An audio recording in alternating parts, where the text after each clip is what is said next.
Olá, eu me chamo Isaac Torquato.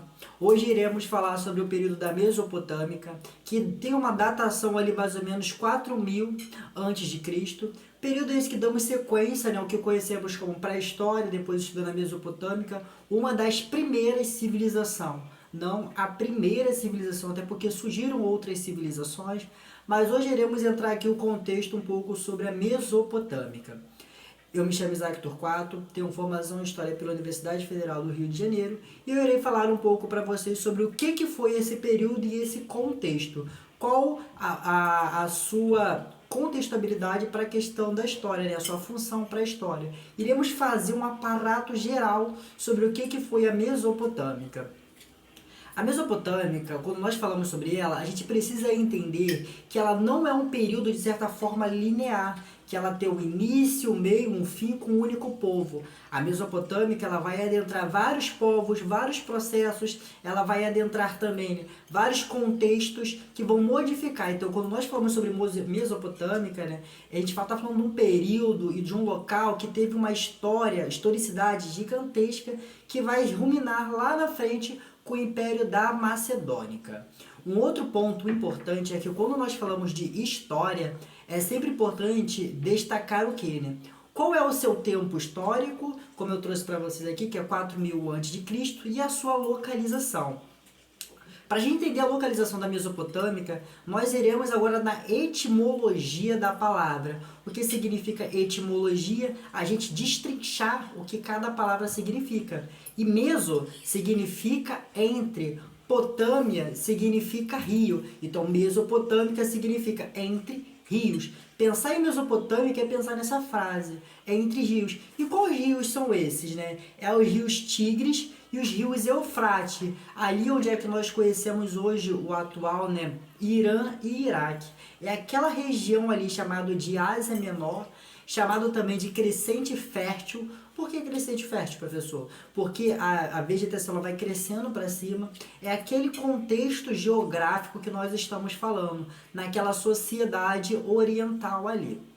Além disso, é importante destacar o que, né? Que a Mesopotâmica ela vai entrar em ruminação, o que nós conhecemos como a chegada do Ocidente. E nós iremos trabalhar também alguns elementos que tem lá na pré-história, que vai adentrar também, né? Ali na Idade dos Metais, né? Vai adentrar também na Mesopotâmica. Os principais povos, né, que adquiriram ali, como eu disse para vocês, eu não irei entrar em cada povo específico, né? Nós tivemos ali os principais povos como o que adentraram aquele contexto, e dentro desse contexto, como é, pessoal? Caiu aqui minha colinha. E dentro desse contexto, quem vai adentrar são os assírios, que são os primeiros povos, né, que vão se estabelecer ali naquele período. Depois dos assírios, nós podemos encontrar também, não, os primeiros, desculpa, são os sumérios, depois são os arcadismos, depois nós temos a babilônica, por último, penúltimo nós temos assírios, e depois os caldeus ou os neobabilônicos. São esses povos que vão adentrar o que nós conhecemos como o período da Mesopotâmica. Além disso, é importante de se destacar que o que, né? Que a Mesopotâmica ela se constituía o que nós conhecemos como cidade-estado. E o que significa uma cidade-estado para a área da história? A cidade-estado, como nós tivemos na Grécia, como nós tivemos em Roma também, eram cidades que o que, né? Que se desenvolvia de certa forma independente, ela não necessariamente necessitava de outros povos para sobreviver. Estamos falando de um contexto como a Mesopotâmia, né, que não era um império, a um determinado período ela foi sim um império, né, mas ela não era um país, não era uma civilização gigantesca. Então, a Mesopotâmica era esse período que nós estamos falando. Além disso, é importante destacar o que, né? Que a política e a sociedade que se estruturavam na Mesopotâmica era chamado de modo de produção asiático, por exemplo. Era o modo de produção asiático. E que modo de produção asiático era esse, né? Era um modo de produção onde o Estado ele dominava toda a política, toda a questão econômica, social, política, dentro daquele período. Além disso, existem outros modos de produção que nós conhecemos dentro da história. como o modo de produção escravista, o modo de produção feudal, o modo de produção também capitalista, o modo de produção socialista, entre outros modos de produção. Falar sobre modo de produção é falar sobre como a sociedade ela se estrutura, se organiza politicamente, entre outros conceitos. Além disso, né, é importante destacar que o quê? Que esse modo de produção ele foi uma criação criada lá no marxismo no século XIX, só para dar uma maior contextualizada. O modo de produção asiático é o Estado dominando toda aquela sociedade, pois o Estado ele detém também, né, a teocracia. O que significa teocracia? Teo significa a religiosidade e cracia poder. Então, a figura política, ela também carrega a figura religiosa, os dois juntos. Mas iremos falar um pouquinho isso mais para frente, né?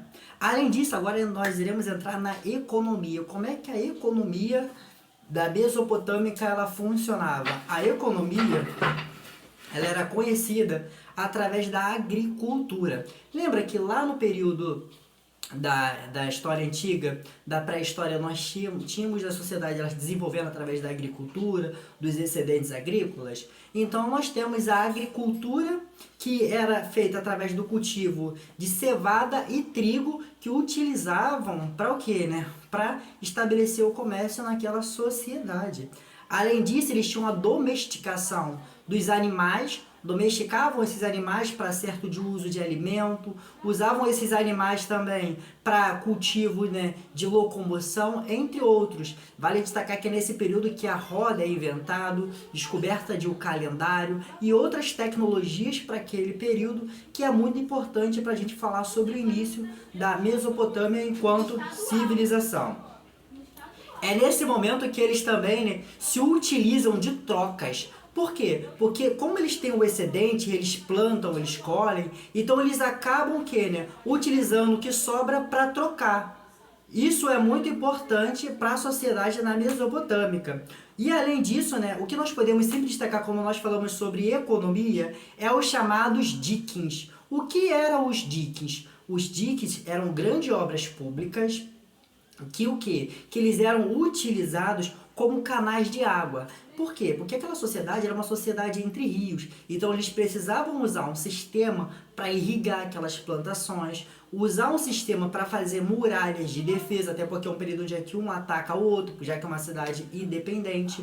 Além disso, né, quando nós tivemos o que, né, nesse período, grandes cheias, os diques eles concentravam e diminuíam as águas.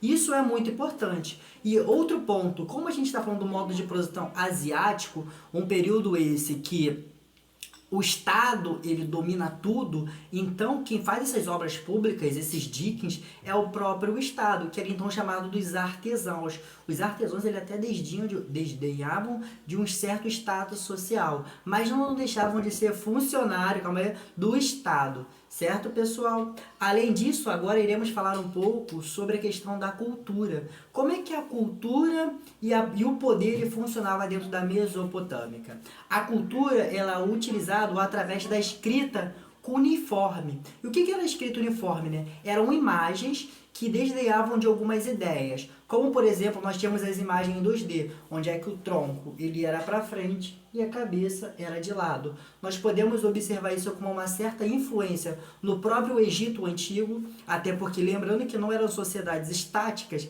elas se movimentavam, trocavam as ideias, trocavam as informações. Então nós podemos encontrar isso como uma influência no Egito Antigo. A Mesopotâmica é um período que vai influenciar outros períodos, outros contextos, e por aí vai. Além disso, né, nós temos a criação dos alfabetos através de imagens que desdenhavam os sons e por aí vai. O Código de Hammurabi, que foi constituído ali em 1772 a.C., ele é importante, né, e foi criado nesse contexto pelo rei Hammurabi, né? Por quê? Porque ele vai mostrar o que, né, a dominação da sociedade. Quando nós falamos sobre leis, a gente sempre entende que a lei ela é um mecanismo de o quê, né? De você controlar aquela sociedade. E aí pensa comigo, naquela sociedade onde é que o Estado domina tudo, vocês acham que eles vão passar por esse período de código de Hammurabi?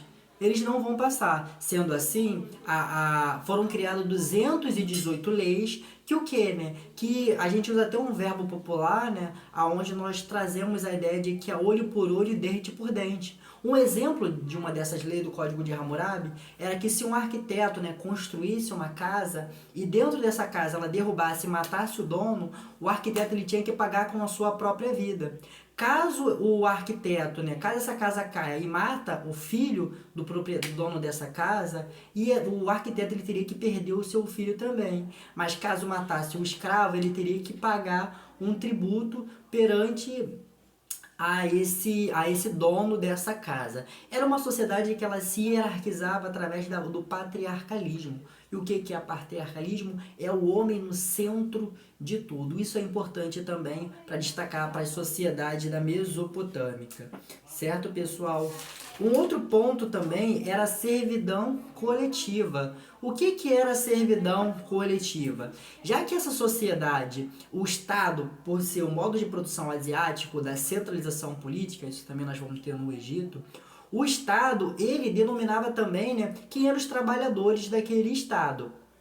Então, se os trabalhadores daquele Estado não conseguissem, né, pagar o que o Estado pedia, arrecadar o que o Estado pedia, eles viravam um servo do Estado e trabalhava durante um período. E era chamado isso de servidão coletiva. Se tornava-se servo desse Estado, certo?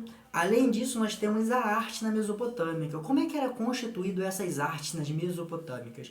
Nós temos a arte chamada de zigurates. Os zigurates eram grandes construções, palácios públicos, palácios esses que podemos adquirir, né, o que nós chamamos a religião, que era cultuada dentro desses palácios, os excedentes significa sobra, os excedentes agrícolas que eles usavam como trocas ficavam dentro desse palácio, e eles parecem bastante o que nós conhecemos lá no Egito, com um pouco com as pirâmides. Olha como é que essa sociedade, elas trocam informações. Às vezes a gente tem no nosso imaginário que as sociedades mais antigas, mais distantes da nossa contemporaneidade, elas são desevoluídas, elas não produzem tecnologia, mas isso é uma forma anacrônica de olhar para a história. Anacronismo significa muito essa ideia, né, do pegar os elementos do presente e jogar lá no passado e descaracterizar aquele tempo e aquele período. A história, ela não é feita desta forma. Nós podemos analisar certos tipos de sociedade,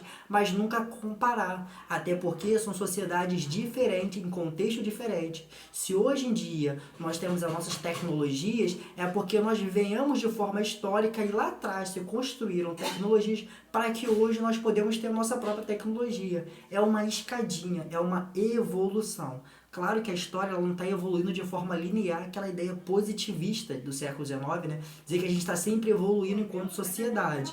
Óbvio que não, a gente desevolui, a gente regride enquanto sociedade, mas a gente não podemos negar o fato de que nós precisamos conectar o passado com o presente para a gente poder visar o futuro. O outro ponto importante, pessoal, era a religião. Como essa religião ela era feita através da teocracia, era o rei que mandava em tudo. Era o rei que desdenhava, né? Claro que em determinados contextos, como eu disse para vocês, em um momento eles eram império, outros momentos não. Então, era o que nós conhecemos como teocracia. A figura política, religiosa, a religião era uma religião politeísta. Por que politeísta, né? Porque ela tem vários deuses e sempre ligado à natureza. A natureza que era o cerne da religião. Eles tinham o deus do sol, o deus do dilúvio, o deus da chuva. E a Mesopotâmica ela vai cair com o império da Macedônia, quando elas foram dominados e chegamos ao que nós conhecemos como período helenístico. Espero que vocês tenham entendido. Falar sobre a Babilônia é um período muito extenso, complexo. É importante destacar o que, né? Que a Babilônia, ela não é um império, não é um reinado, não é um país, era um contexto diverso, de múltiplos fatores, eu fui pontuando aqui, e o vestibular, ele requer que você, enquanto candidato, saiba sempre ligar, né, como é que a Babilônia ela vai influenciar, como é que nós podemos dizer as coisas que existiram lá na Babilônia e temos até hoje, um exemplo disso é o patriarcalismo, entre outras e outros elementos que é muito importante para pensar a Babilônia.